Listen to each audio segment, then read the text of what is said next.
aims to create a conversation about social design in Sydney. We record all of our talks, so you can find it on YouTube. The reason that it was created was to try and inspire more social design projects in Sydney. I lived in the UK in 2011 and there was a lot going on, and I came back and there wasn't anything really happening. So I thought it might be good to start something. So that's kind of history. So follow us on these channels if you like. Thank you. So today we're going to use Twitter. So we haven't done this before. We've got a hashtag called Designing With. We've been in dialogue with the MCIC and talked about running some courses at their facility, which is supposed to be amazing, as well as like some capability building courses. I'm not sure, what could it be? What do you guys want to learn more about? Design research, I feel, is a really important part of social design, and that's something that we're thinking about running some capability, some classes. So we just wanted to put it out there. If you find it interesting, leave us your email. Talk to us. If you want to do some stuff that you might want to come to. If you have any ideas, please let us know.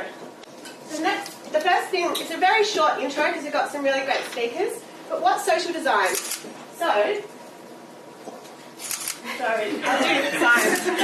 Sorry. So what's design? Firstly, design is not only about making things. It's a process for wicked problem solving. It's a social and collaborative process.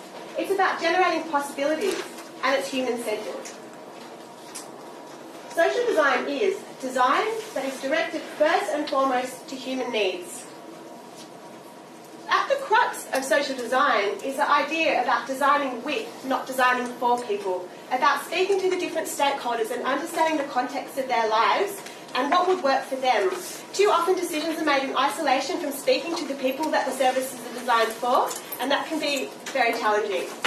So that's why designing with is the kind of term that we run these events under.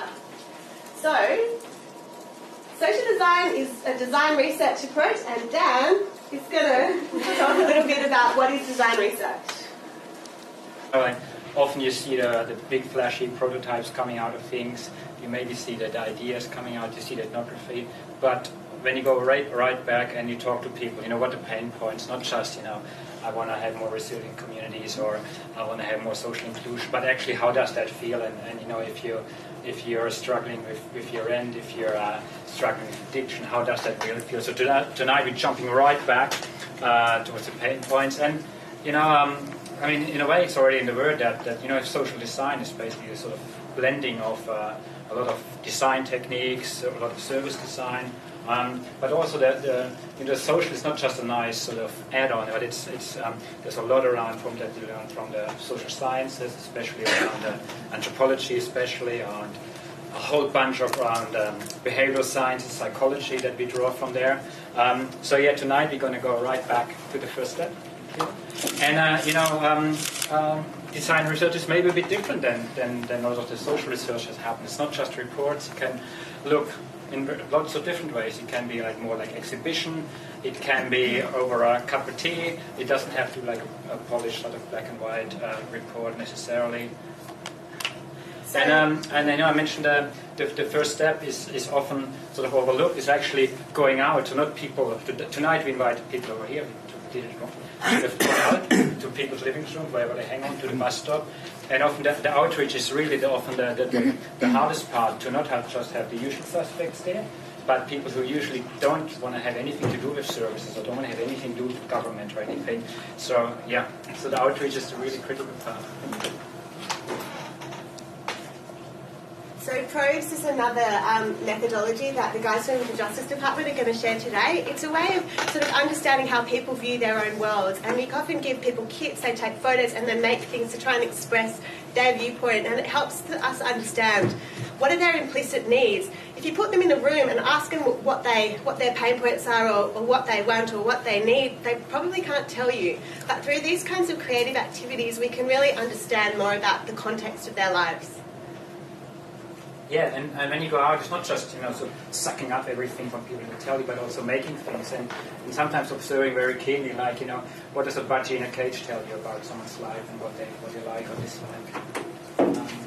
So design's often really object-driven. We make a lot of things. We use visualization to express things, to share stories.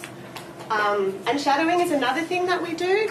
So we we might go out and follow people around for a couple of days, and we can get a sense of what their lives like and talk to them during that process to really understand what it's like out there in the field, what's it like in their lives. It gives some really rich data to help inspire design and inspire change, because we're like learning more better stuff about people.